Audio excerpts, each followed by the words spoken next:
Class DevOps வந்து என்ன, டெவாப்ஸோட applications என்ன, டெவாப்ஸ் எப்படி ஒரு ஏஐ ஃபண்டமெண்டல்ஸ்க்கு யூஸ் ஆகும், இது எல்லாமே இங்கே இந்த செஷனோட அப்ஜெக்டிவ் வந்து சாஃப்ட்வேர் மாடல்ஸ்னால் என்ன அப்படின்னு பார்ப்போம். அப்புறம் DevOps, Linux, Python, cloud computing and இதெல்லாம் படித்து எப்படி ஏடபிள்யூஎஸ் பேஸ்ட் டெவாப்ஸ் சர்டிஃபிகேஷன் எப்படி இந்த எக்ஸாம் எப்படி எழுதலாம், எப்படி கிளியர் பண்ணலாம், இதனால என்னென்ன திங்ஸ் நமக்கு கிடைக்க போகுது. அடுத்து டெவாப்ஸ் அதெல்லாம் அண்டர்ஸ்டாண்ட் பண்ணணும் அப்படின்னா from the basic waterfall model தான் வந்து கொஞ்சம் கொஞ்சமாக அட்வான்ஸ்ட் ஆகி இதில் இருக்க ப்ராப்ளம்ஸ் எல்லாம் சார்ட் அவுட் ஒவ்வொரு ஸ்டெப்பாக சார்ட் அவுட் பண்ண ஆரம்பித்தாங்க. அதோட மோஸ்ட் அட்வான்ஸ்ட் வெர்ஷன் இப்போ இருக்கிறது தான் டெவாப்ஸ். எந்த மாடலாக இருந்தாலும் இந்த ப்ராசஸ் எல்லாம் நடக்கும். ஓகேங்களா? ஃபஸ்ட்டு ஸ்டெப் வந்து it will be having a requirement analysis phase. அது கிளைண்ட்டோட இடத்துக்கு போய் ஆர் கிளைண்ட்டுக்கிட்ட ஒரு கிளியர் டிஸ்கஷன் பண்ணி அவங்க ரெக்குவயர்மெண்ட் என்ன அப்படிங்கிறத அனலைஸ் பண்ணுறது. ப்ராபப்ளி இது ஒரு டெக்னிக்கல் டீமாக இருக்கலாம், இல்லை நான் டெக்னிக்கல் டீமாக இருக்கலாம், பட் அந்த கம்பெனியோட டாப் மோஸ்ட் டீமாக இருப்பாங்க. ஒன்ஸ் அந்த ரெக்குவயர்மெண்ட் அனாலிசிஸ் முடிஞ்சதுக்கு அப்புறம் சிஸ்டம் டிசைன் அதை எப்படி பண்ணலாம், எந்த டீமை யூஸ் பண்ணலாம், என்னென்ன டெக்னாலஜி எல்லாம் வந்து யூஸ் பண்ணலாம், இந்த மாதிரி திங்ஸ் எல்லாம் அனலைஸ் பண்ணுவாங்க. அப்புறம் அதோட இம்ப்ளிமெண்டேஷன், இங்கே தான் ரியல் வேர்ல்ட் கோடர்ஸ் வந்து இன்வால்வ் ஆவாங்க. அப்புறம் டெஸ்டிங் அண்ட் வெரிஃபிகேஷன், வேலிடேஷன் இதெல்லாம் நடக்கும். அப்புறம் டெப்ளாய்மெண்ட், மெயின்டெனன்ஸ் இதெல்லாம் நடக்கும். இதோட ட்ராபேக் என்ன இருந்துச்சு அப்படின்னு பார்த்தீங்கன்னா, நார்மலாக ரெக்குவயர்மெண்ட் அனாலிசிஸ் எல்லா ப்ராசஸ்லையும் இருக்கும், அதுக்கப்புறம் டிசைன் பண்ணுற ப்ராசஸும் இருக்கும். இம்ப்ளிமெண்ட் பண்ணணும் அப்படின்னு ட்ரை பண்ணும்போது அந்த ப்ராஜெக்ட் வந்துட்டு ஒரு டெக் டீம்கிட்ட கேட்பாங்க, இந்த கான்செப்டை இம்ப்ளிமெண்ட் பண்ணால் உங்களுக்கு எவ்வளோ டைம் எடுக்கும் அப்படின்ட்டு. அவங்க ஆவரேஜாக ஒரு 4 months எங்களுக்கு டைம் வேணும் அப்படின்னு கேட்பாங்க. அந்த 4 months அந்த டீமை எதுவும் டிஸ்டர்ப் பண்ண மாட்டாங்க. அப்போ ஒரு இன்ஜினியரோட லைஃப் எப்படி இருக்குன்னா, ஃபர்ஸ்ட் அந்த டெவலப்மெண்ட் ஃபேஸில் அவங்க ரொம்ப ரிலாக்ஸ்ட் அண்ட் கூலாக இருப்பாங்க. 4th month அவங்களால அதை கண்டிப்பாக கம்ப்ளீட் பண்ணியிருக்க முடியாது, ஒரு 1 month எக்ஸ்ட்ரா டைம் கேட்பாங்க. இவங்க ஏற்கனவே கிளைண்ட்டுக்கிட்ட ஒரு 5th monthக்குள்ளே ப்ராடக்டோட வேர்ஷன் வந்து நாங்கள் காமிக்கிறோன்னு கமிட் பண்ணியிருப்பாங்க. இந்த ஸ்டேட்டில் இருக்கும் அந்த ப்ராஜெக்ட். இப்போ இவங்களே ஒரு 5th month எடுத்துகிட்டு அதை டெமோ செஷன் போகும்போது, அந்த ப்ராஜெக்ட் வந்து கிளைண்ட்டுக்கிட்ட டெமோ போகும்போது டெஸ்டிங்கால் பெரிய லெவலில் இன்வால்வ் ஆக முடியாது. ஏன் அப்படின்னு கேட்டிங்கன்னா, டைம் இருக்காது. ஒரு ஷார்ட் ஸ்பேனில் கிளைண்ட்டை மீட் பண்ண வேண்டியது இருக்கும். அந்த டைமில் தான் டெஸ்டிங் டீம் கையில் கொடுப்பாங்க. அவங்க பெரிய லெவல் கரெக்ஷன்ஸ் கொடுத்தாலும் அதை பைபாஸ் பண்ண வேண்டிய சிச்சுவேஷன் தான் வாட்டர்ஃபால் மாடல் இருந்தது. இந்த மாடல் தான் 98லேருந்து 2007 வரைக்கும் யூஸ் பண்ணிட்டு இருந்த ஒரு மாடல். இப்போது கிளைண்ட் ப்ரெசன்டேஷன் போகும்போது என்ன ஆகும் அப்படின்னு கேட்டிங்கன்னா, நிறைய கரெக்ஷன் சொல்லுவாங்க. ஏன் அப்படின்னு கேட்டிங்கன்னா, கிளைண்ட் ரெக்குவயர்மெண்ட்டை அனலைஸ் பண்ணது ஒரு டீம், அவங்ககிட்டேருந்து இவங்க இன்ஃபர்மேஷன் வாங்கி இவங்க அண்டர்ஸ்டாண்டிங்கில் பண்ணிகிட்டு இருப்பாங்க. இன்பிட்வீனில் கிளைண்ட் ஃபீட்பேக் இவங்ககிட்ட இருந்திருக்காது. அது ஒரு மேஜர் ப்ராப்ளமாக இருந்து நிறைய கரெக்ஷன்ஸ் வரும். ஒவ்வொன்றா இன்கார்பரேட் பண்ணி எல்லாம் முடித்து திருப்பி அது டெஸ்டிங் போய் டிப்ளாய்மெண்ட்டுக்கு வரதுக்கு ஒரு 8 months ஆயிரும். ஸோ அவங்க டார்கெட் பண்ணது ஒரு 4 to 5 months இருந்தால் 8 to 9 months லோ மினிமம் எடுக்கும். இன்னொன்று, ஃபஸ்ட்டு 4 months வந்து ப்ரெஷர் ஃப்ரீயாக இருந்தாலும் அந்த செகண்ட் 4 months ரொம்ப ப்ரெஷர்டு சுச்சுவேஷனில் ஒர்க் பண்ணிகிட்டு இருப்பாங்க. ஃபைனலாக டிப்ளாய்மெண்ட், இப்போ டெஸ்டிங்லாம் முடிஞ்சிச்சு, கிளைண்ட் வந்து ஹாப்பி ஆகிட்டாங்க. கிளைண்ட் வந்து ஓகே ஃபைன், நம்ம சொன்ன கரெக்ஷன்ஸ்லாம் ஒரு 4 months எக்ஸ்ட்ரா டைம் எடுத்தாலும் பண்ணிட்டாங்கிற ஒரு ஹாப்பி மூடில் இருக்கும்போது சர்வரில் டிப்ளாய் பண்ணும்போது காம்பேட்டபிள் இஷ்யூஸ் கொஞ்சம் வர ஆரம்பிக்கும். அப்புறம் அதை சால்வ் பண்ணுவாங்க. ஃபைனலாக டிப்ளாய்மெண்ட் நடக்கும், அப்புறம் மெயின்டெனன்ஸ் பண்ண ஆரம்பிப்பாங்க.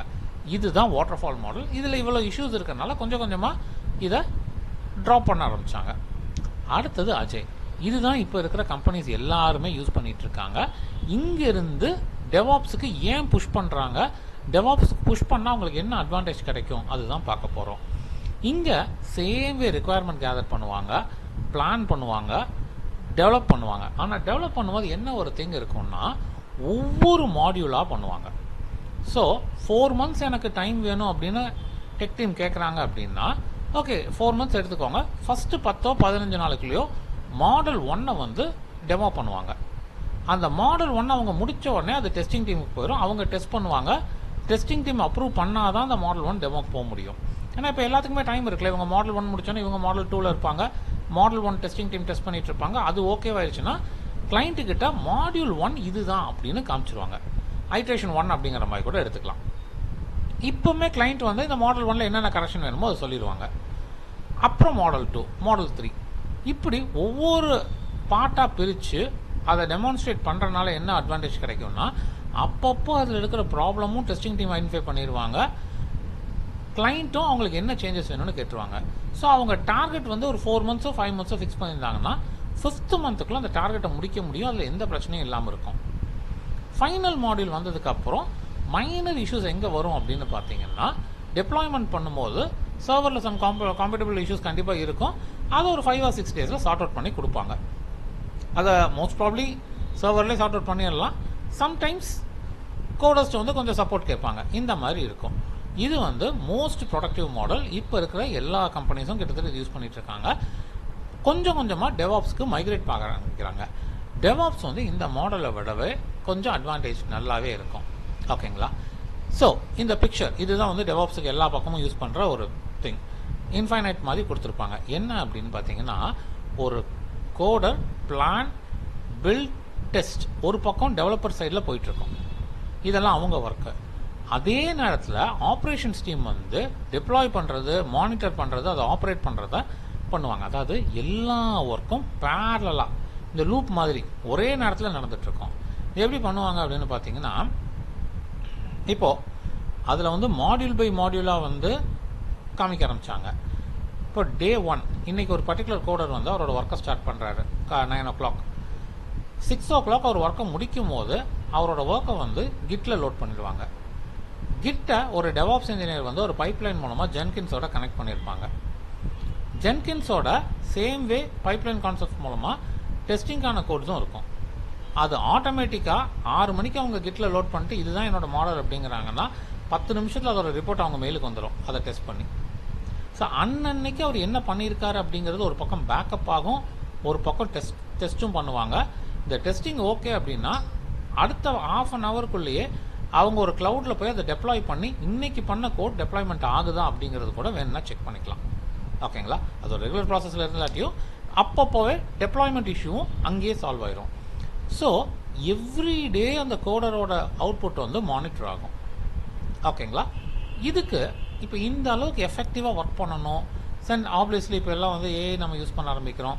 ஏஐயில் வால்யூம் ஆஃப் டேட்டா, ஏஐ படித்தவங்க எல்லாத்துக்குமே நல்லா தெரியும், வால்யூம் ஆஃப் டேட்டா இருந்தால் தான் எந்த ஒரு எம்எல் அல்காரிதமும் ஒர்க் ஆகும். அப்போ அவ்வளோ வால்யூம் ஆஃப் டேட்டாவெல்லாம் நம்ம யூஸ் பண்ணணும் அப்படின்னா க்ளவுட் கம்ப்யூட்டிங் யூஸ் பண்ணி தான் ஆகணும். வேறு ஆப்ஷன் கிடையாது. இன்னொன்று, ஒரு ஏஐக்கு தேவையான ரிசோர்ஸ் வேணும் அப்படின்னாலும் நம்ம க்ளவுட் யூஸ் பண்ணி தான் ஆகணும். அதுக்கும் வேறு ஆப்ஷன் கிடையாது. அந்த மாதிரி சிச்சுவேஷன் இருக்கும்போது what are we suggesting is that டெவாப்ஸோ க்ளவுட் இந்த மாதிரி இன்ஃப்ராஸ்ட்ரக்சருக்குள்ளே வந்தால் மட்டும்தான் ப்ரொடக்ஷன் எஃபெக்டிவாக இருக்கும். அங்கே தான் எல்லா கம்பெனிஸுமே டெவாப்ஸை நோக்கி மூவ் பண்ண வேண்டிய சிச்சுவேஷனுக்கு புஷ் ஆன் ஆகுறாங்க. ஸோ என்னெல்லாம் ஒரு டெவாப்ஸ் இன்ஜினியர் இருக்குன்னா, ஃபண்டமெண்டலாக நம்ம டெவாப்ஸ்கில் இன்வால்வ் ஆகணும் அப்படின்னாலே டெவாப்ஸுங்கிறது டெவலப்பர் அண்ட் ஆப்ரேஷன் சேர்ந்து செயல்படுற திங். நம்ம முந்தின ஸ்லைடில் பார்த்த மாதிரி க்ளவுட் அப்படிங்கிறது ஒரு ஃபண்டமெண்டல் பேராமீட்டராக மாறிடும். க்ளவுட் அப்படின்னு எடுத்துக்கிட்டிங்கன்னா என்னென்ன சர்வீஸ் இருக்கும் அப்படின்னு பார்த்தீங்கன்னா, அமேசான் வெப் சர்வீஸ் இருக்குது, குளோபல் க்ளவுட் இருக்குது, அசூர். இவங்க தான் மார்க்கெட் லீடர்ஸ். இதில் கம்பேரிசன் பண்ணோன்னா இன்னைய நிலைமையில் மார்க்கெட்டில் லீட் பண்ணுறது AWS, அதுக்கப்புறம் அசூர் வரும், அதுக்கப்புறம் க்ளவுட் வரும். இது அவங்களோட அப்டேட்ஸ்க்கு ஏற்றாப்புல ஒவ்வொரு ஃபியூ இயர்ஸ்க்கு ஒரு தடவை மாறும். நம்ம கோர்ஸ் வந்து டோட்டலி AWS பேஸ்டாக இருக்கும். ஒரு பர்சனால் ஒரு க்ளவுடை ஹேண்டில் பண்ண முடியும்னா எந்த க்ளவுடை வேணால் ஹேண்டில் பண்ண முடியும். அதுதான் ஜென்ரல் திங். உள்ளே இருக்கிற கான்செப்ட்ஸ்லாம் பெரிய லெவலில் சேஞ்ச் ஆகாது, நேம்ஸ் மாறும், இந்த மாதிரி தான் இருக்கும். இப்போ AWSல வந்து EC2, கூகுள் அசூரில் வந்து VM அப்படின்னு சொல்லுவாங்க. இந்த மாதிரி சின்ன சின்ன நேம்ஸ் மாறும். மற்றபடி அதை ஹேண்டில் பண்ணுறது அவ்வளோ பெரிய டஃப்பான விஷயமா இருக்காது, ஏதாவது ஒன்று மாஸ்டரி பண்ணியிருந்தோம் அப்படின்னா. அடுத்து இந்த கோர்ஸ் எப்படி ஸ்டார்ட் ஆகும் அப்படின்னு பார்த்தீங்கன்னா, ஃபண்டமெண்டலாக ஒரு பர்சன் வந்து ஆப்ரேட்டிங் சிஸ்டமில் தரவாக இருக்கணும். ஸோ நம்ம டாஸில் ஸ்டார்ட் பண்ணுவோம், அப்புறம் விண்டோஸ், மேக், லினக்ஸில் வந்துட்டு Red Hat, Ubuntu, Fedora, Amazon Linux எல்லாமே பார்ப்போம். இதில் எல்லாருமே சர்வர் சைடில் வந்து ரெட் ஹேட் தான் யூஸ் பண்ணுவாங்க. அது ரொம்ப ப்ரொஃபஷ்னலாக ரொம்ப நல்லாயிருக்கும். அமேசான் லினக்ஸ் வந்து இப்போ ரீசெண்டாக AWSோட ஓன் லினக்ஸ் வெர்ஷன் கிட்டத்தட்ட ரெட் ஹேட் மாதிரியே தான் இருக்கும். அந்தளவுக்கு ப்ரொஃபஷ்னலாகவும் இருக்கும், நல்லாவும் இருக்கும். ரெட் ஹேட் ரொம்ப ப்ரொஃபஷ்னலாகவும் கொஞ்சம் டஃப்பாகவும் இருக்கும். உபுண்டு வந்து லினக்ஸோட மோஸ்ட் ஈஸியான வெர்ஷன் வந்து உபுண்டு. ஃபெடரோ வந்து அந்த ரெண்டுக்கும் நடுவில் இருக்கும். ஓகேங்களா? இந்த பேசிக் கான்செப்ட்ஸ், அதுக்கப்புறம் OS பைத்தான் இந்த மாதிரிலாம் பார்க்க ஆரம்பிப்போம். அப்புறம் கிட் அண்ட் கிட்டப் எப்படி யூஸ் பண்ணல, அதை வந்து வெர்ஷன் கண்ட்ரோல் அப்படின்னு சொல்லுவாங்க. இப்போ ஃபார் எக்ஸாம்பிள் கிட் எதுக்கு யூஸ் ஆகும் அப்படின்னா, இப்போ நான் வந்து ஒரு கோட் பண்ணிகிட்ருக்கேன், வெட்னஸ்டே அன்னைக்கு ஒரு டெமோ காமிக்கிறேன், எல்லாமே நல்லா இருக்குது. அதுக்கு அடுத்த நாள் அதை கொஞ்சம் அப்டேட் பண்ணுறேன், இன்னும் கொஞ்சம் அப்டேட் பண்ணுறேன், வேறு டேட்டா செட்ஸ் எல்லாம் ஆட் பண்ணுறேன், வேறு என்னோட டீமில் இருக்க கொஞ்சம் அப்டேட்ஸ் எல்லாம் கொடுக்குறாங்க. இப்போ ஒரு டியூஸ்டே, அடுத்த வாரம் டியூஸ்டே போல் பார்த்தா அந்த கோடில் நிறைய பக் இருக்குது. ஸோ நான் எப்படி ஃபீல் பண்ணுறேன்னா, நான் ப்ரீவியஸாக வெட்னஸ்டே வச்சுருந்தேன்ல, அந்த வெர்ஷன் எவ்வளவோ நல்லா இருக்குது அப்படிங்கிற மாதிரி நான் நினச்சேன். அப்படின்னா ஜஸ்ட் ஒரு டெவாப்ஸ் டீம்கிட்ட என்னோட கோடோட வெட்னஸ்டே அந்த பர்டிகுலர் டே சொல்லி அந்த டே நான் அப்லோட் பண்ண வெர்ஷன் எனக்கு வேணும் அப்படின்னா அதை நீட்டாக எடுத்து கொடுத்துருவாங்க. நான் எங்கே இருந்து என்னென்ன அப்டேட்ஸ் பண்ணேன், வெட்னஸ்டே என்ன அப்டேட் பண்ணேன், தேர்ஸ்டே என்ன அப்டேட் பண்ணேன், யார் பண்ணால், அந்த கோடில் யார் சேஞ்சஸ் பண்ணா அப்படின்னு கேட்டால் ஒரு ரிப்போர்ட் எடுத்து கொடுத்துருவாங்க. இது ஒரு கோடருக்கு எவ்ரிடே லைஃப் வந்து ரொம்ப ஹெல்ப்ஃபுல்லாக ஆக ஆரம்பிக்கும். அது போக கிட் யூஸ் பண்ணுறதுனால என்ன அட்வான்டேஜ் அப்படின்னா, நம்ம கோட்ஸ் வந்து ஈஸியாக ஷேர் பண்ணலாம், ஈஸியாக சர்வரில் டெப்ளாய் பண்ணலாம். இப்போது ஒரு கோடு எங்கிட்ட இருக்குது, அதோட சப்போர்ட்டிங் ஃபைல்ஸ் வந்து ஒரு 30 ஃபைல் இருக்குது. கோட் வந்து ஒரு ஃபைலில் வச்சுருக்கேன். இந்த 30 சப்போர்ட்டிங் ஃபைல், அந்த கோட் எல்லாத்தையும் சேர்த்து நான் கிட்டில் லோட் பண்ணிவிட்டேன். ஒரு EC2ஸில் ஒரு வர்ச்சுவல் சர்வர் போட்டு நம்ம க்ளோன் பண்ணி அதை அங்கே கொண்டு போனோம்னா 2 நிமிஷத்தில் டிப்ளாய் பண்ணி பார்த்துடலாம். ரொம்ப ஈஸியான ப்ராசஸாக இருக்கும். ஒரு வெப்பேஜை டிப்ளாய் பண்ணுறதே ஒரு 5 to 10 மினிட்ஸில் நம்ம முடிச்சிடலாம். டெஸ்ட் பண்ணி பார்க்குறது சும்மா 2 மினிட்ஸில் பண்ணிடலாம். டெப்ளாய் பண்ணுறது ஒரு 5 to 10 மினிட்ஸில் பண்ணி பார்த்துடலாம். ஸோ ஒரு பர்சன் அவரோட ஒர்க்கை அப்பப்போ டெப்ளாய் பண்ணி பார்க்குறதுக்கும் கிட்டு வந்து ரொம்ப யூஸ்ஃபுல்லான சர்வீஸாக இருக்கும். ஓகேங்களா? ஸோ இதை வந்து நம்ம மாஸ்டரி பண்ண ஆரம்பிப்போம். ஒரு கோடருக்கு கிட்டு எப்படியெல்லாம் சப்போர்ட்டிவாக இருக்கும், கிட்டப் எப்படியெல்லாம் சப்போர்ட்டிவாக இருக்கும், எப்படி பிரான்ச் கிரியேட் பண்ணலாம், எப்படி கிட் ஆட் எப்படி பர்ஃபார்ம் பண்ணலாம், கிட்டில் புல் புஷ் எப்படி பர்ஃபார்ம் பண்ணலாம், செரி பிக் எப்படி யூஸ் பண்ணலாம், இந்த மாதிரி திங்ஸ் எல்லாம் step by step move on பண்ண ஆரம்பிப்போம். அடுத்தது நம்ம ஏற்கனவே சொன்ன பார்த்தீங்களா, ஜென்கின்ஸ் வந்துட்டு ஒரு முக்கியமான திங். பைப்லைன் செட் பண்ணலாம், டெஸ்டிங் கோட்ஸையும் ஒரு கோடரோட கோடையும் பைப்லைன் மூலமாக கனெக்ட் பண்ணி ஜென்கின்ஸே டெஸ்ட் பண்ணி ரிப்போர்ட்ஸ் கொண்டு வர வைக்கலாம். இந்த மாதிரி திங்ஸ் எல்லாம் பண்ணுறதுக்கு ஜென்கின் வந்து ரொம்ப ஹெல்ப்ஃபுல்லாக இருக்கும். ஸோ இதை வந்து டாக்கர் கூட, குபர்னெட்ஸ் கூட, AWSோட எல்லாத்துக்கூடையும் ஜென்கின்ஸை வந்து இன்டிகிரேட் பண்ணலாம். அடுத்து சிலபஸில் வந்து ஜென்கின்ஸ் கவர் ஆகும். அப்புறம் டாக்கர், இது ஒரு முக்கியமான அப்ளிகேஷன். ஒரு காம்ப்ளிகேட்டட் சாஃப்ட்வேரை வந்து இன்ஸ்டால் பண்ணணும்னு வச்சுக்கோங்களேன், அதை டாக்கர் வந்து ரொம்ப சிம்பிளாக இன்ஸ்டால் பண்ணி கொடுக்கும். ஃபார் எக்ஸாம்பிள், இப்போ உங்கள் மெஷினில் வந்துட்டு டாக்கரோட கான்செப்டே எப்படின்னா, இப்போ உங்கள் மெஷினில் வந்து நம்ம ஒரு கோட் போட்டு ரன் பண்ணுறதுக்கு பதிலாக உங்கள் மெஷினில் ஒரு கண்டெய்னர்னு சொல்லுவாங்க. அந்த கண்டெய்னர்னால் அந்த கண்டெய்னருக்குள்ளே என்ன நடந்தாலும் உங்கள் மெஷினுக்கும் அதுக்கும் சம்மந்தம் இல்லை. ஸோ நம்ம ஏதாவது ஒரு கோட் ட்ரை பண்ணுறோம், அது ஏதாவது மெஷின் ஹேங் ஆகுது அப்படின்னா உங்கள் மெஷினோட ஆக்சுவல் ஆப்ரேட்டிங் சிஸ்டம் இது எதையுமே அது அஃபெக்ட் பண்ணாது. ஒரு கண்டெய்னருக்குள்ளே அது நடக்கும். இப்போது வீட்டில் என்னோட மெஷினில் நான் ஏதோ ஒர்க் பண்ணி பார்க்குறேன், ஒரு கண்டெய்னர் இருக்குது. அந்த கண்டெய்னரை புஷ் பண்ணிவிட்டு நான் என் லேப்டாப்பில் என்னோடய ஒர்க்கை முடிச்சுட்டு ஆஃபீஸ் மெஷினுக்கு போகிறேன். அங்கே போய் அந்த கண்டெய்னரை புல் பண்ணேன்னா என்னோடய கோட்ஸ் மட்டும் எனக்கு வராது, என்னோடய ஆப்ரேட்டிங் சிஸ்டமோட மொத்தமாக எடுத்துக்கலாம். அதுக்கு தேவையான சப்போர்ட்டிங் டாக்குமெண்ட்ஸ் எடுத்துக்கலாம், அதுக்கு தேவையான ஃபைல்ஸ் எடுத்துக்கலாம், எல்லாமே மொத்தமாக புல் பண்ணி, சிம்பிளாக சொல்ல போனால் உங்களோட ஆப்ரேட்டிங் சிஸ்டமையே நீங்கள் புஷ் பண்ணி தேவையான இடத்துல புல் பண்ணி யூஸ் பண்ணுற அளவுக்கு எஃபெக்டிவாக இருக்கும். ஸோ இந்த push and pull concept use பண்ணி நம்ம வந்து ஒரு போர்ட்டபிள் டிவைசஸ் வந்து ஈஸியாக கொண்டு வர வைக்கலாம். இன்னொன்று காம்ப்ளிகேட்டட் சாஃப்ட்வேர். ஃபார் எக்ஸாம்பிள், நீங்கள் ஒரு விண்டோஸ் மெஷின் வச்சுருக்கீங்க, உங்கள் விண்டோஸ் மெஷினுக்குள்ளே ஒரு லினக்ஸ் போடணும் அப்படின்னா ஹார்ட்லி ஒரு 20 to 30 மினிட்ஸ் லோ மினிமம் எடுக்கும். அட்லீஸ்ட் அந்த ISO ஃபைல் டவுன்லோட் பண்ணுறதுக்கே டைம் எடுக்கும். ஓகேங்களா? ஆனால் டாக்கர் இருந்ததுன்னா ஜஸ்ட் ஒரு 2 நிமிஷத்தில் லினக்ஸை வந்து புல் பண்ணி ரன் பண்ணிடலாம். ஓகேங்களா? அது போக இப்போ ஜென்கின்ஸ் மாதிரி ஒரு சாஃப்ட்வேர் உங்கள் மெஷினில் இன்ஸ்டால் பண்ணோம் அப்படின்னா டாக்கருக்குள்ள இன்ஸ்டால் பண்ணுறது ரொம்ப ஈஸி ப்ராசஸாக இருக்கும். ஸோ எந்த காம்ப்ளிகேட்டட் சாஃப்ட்வேராக இருந்தாலும் டாக்கருக்குள்ளே ஒரு கண்டெய்னர் கிரியேட் பண்ணி அந்த கண்டெய்னருக்குள்ளே நம்ம ரன் பண்ணுறது ரொம்ப ஈஸியாக இருக்கும். அப்புறம் உங்களுக்கு தேவையான மற்ற சப்போர்ட்டிங் டாக்குமெண்ட்ஸ், மற்ற ஃபைல்ஸ், தேவையான மற்ற ப்ரிமிட்டிவ் சாஃப்ட்வேர்ஸ் இது எல்லாமே அந்த கண்டெய்னருக்குள்ளே போட்டுட்டு எங்கே வேணாலும் நீங்கள் அதை புஷ் பண்ணியோ புல் பண்ணியோ யூஸ் பண்ணிக்கலாம். இது டாக்கரோட மெயின் அட்வான்டேஜ். இதுவும் டெவாப்ஸில் ஒரு முக்கியமான மாடல். ஆன்சிபிள் ஒரு இன்ஃப்ராஸ்ட்ரக்சரை எப்படி மேனேஜ் பண்ணலாம். ஃபார் எக்ஸாம்பிள், இப்போ நம்ம AWSக்குள்ளே போய் ஒரு சர்வர் லான்ச் பண்ணுறோம். ஒரு சர்வர் வச்சு மல்டிபிள் சர்வரை எப்படி கண்ட்ரோல் பண்ணலாம், ஒரு சர்வர்லேருந்து இன்னொரு சர்வருக்கு எப்படி லாகின் பண்ணி பார்க்கலாம். ஒரு சர்வரில் ப்ளே புக் அப்படின்னு சொல்லுவாங்க. ஃபார் எக்ஸாம்பிள், ஒரு 30 மிஷினில் ஒரு சாஃப்ட்வேர் வந்து இன்ஸ்டால் பண்ணணும். என்கிட்ட ஒரு சர்வர் இருக்குது, 30 மிஷினும் ஓப்பன் பண்ணி அதை இன்ஸ்டால் பண்ணுறதுக்கு பதிலாக ஒரு ப்ளே புக்கை ரன் பண்ணால் அந்த 30 மிஷின்லையுமே அந்த சாஃப்ட்வேர் இன்ஸ்டால் ஆகிடும். இப்போ ஒரு 30 மிஷினில் டாக்கர் இன்ஸ்டால் பண்ணோம், ஒரு ப்ளே புக் மூலமாக பண்ண முடியும். ஓகேங்களா? இந்த மாதிரி இன்ஃப்ராஸ்ட்ரக்சரை கண்ட்ரோல் பண்ணுறது. அப்புறம் ஏடபிள்யூஎஸில் இருக்க சர்வீஸ் எல்லாம் ஒரு பக்கெட் கிரியேட் பண்ணணும், ஏடபிள்யூஎஸில் ஒரு சர்வீஸை ஆட்டோமேட் பண்ணணும்.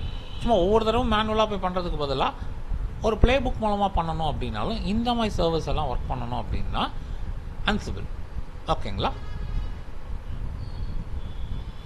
குபர்னெட்டிஸ் இது இப்போ ரீசன்ட் டேஸில் எல்லாருமே யூஸ் பண்ணுறது தான். டாக்கரை அதாவது டாக்கருக்கு இதுக்கும் நிறைய வித்தியாசம் இருக்குது. இங்கே பாட்ஸ் யூஸ் பண்ணுவோம். பட் சிம்பிளாக புரிஞ்சுக்கணுன்னா மல்டிபிள் டாக்கர் கிரியேட் பண்ணி அந்த மல்டிபிள் டாக்கரை கண்ட்ரோல் பண்ண ஆரம்பித்தோம் அப்படின்னா அது குபர்னெட்டிஸ் மாதிரி இருக்கும். இங்கே என்ன பண்ணுவாங்கன்னா சேம் கண்டெய்னர் கான்செப்ட் போல பாட்ஸ் அப்படிங்கிற கான்செப்ட் இருக்கும். மல்டிபிள் பாட்ஸ் கிரியேட் பண்ணலாம். அந்த மல்டிபிள் பாடையும் நம்மளால் மானிட்டரும் பண்ண முடியும். இந்த கான்செப்ட் தான் குபர்னெட்டிஸ் அப்படின்னு சொல்லுவாங்க. இங்கேயும் அதே மாதிரி தான்.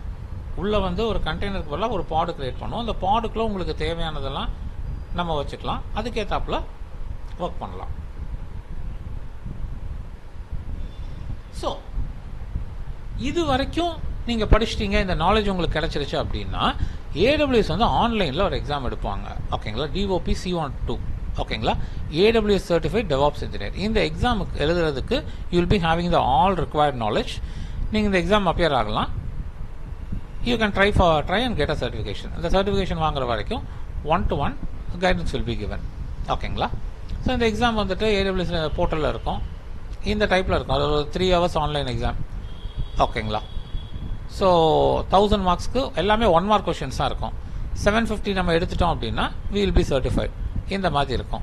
ஸோ DevOps படிக்கிறனால இன்னொரு அட்வான்டேஜ் என்னென்னா எப்போவுமே DevOpஸில் உங்களுக்கு ஜாப் மார்க்கெட் இருக்கும். ஜஸ்ட் கூகுளில் சர்ச் பண்ணி பாருங்கள் ஜாப்ஸ் இன் DevOps அப்படின்ட்டு. எப்போவுமே ஒரு நல்ல வேகன்சி இருக்கும். ஒரு சர்டிஃபிகேஷன் இருக்குது, உங்களோட எக்ஸ்பீரியன்ஸும் அதுக்கு சூட் ஆகுது அப்படிங்கிற மாதிரி ஒர்க் அவுட் பண்ண முடியுது அப்படின்னா இது ஒரு நல்ல த்ரூவாக இருக்கும். அது போக இன்னைய நிலைமையில் DevOps நாலேஜ் ஒரு குட் கோ. இதெல்லாம் க்ளவுட் அப்படிங்கிறது நம்மள லைஃப்பில் வரதான் போகுது. இப்போ நீங்கள் எந்த கம்பெனியில் இருந்தாலும் கொஞ்சம் கொஞ்சமாக க்ளவுடுக்கு மைக்ரேட் பண்ணுறதை நீங்களே பார்த்துருப்பீங்க.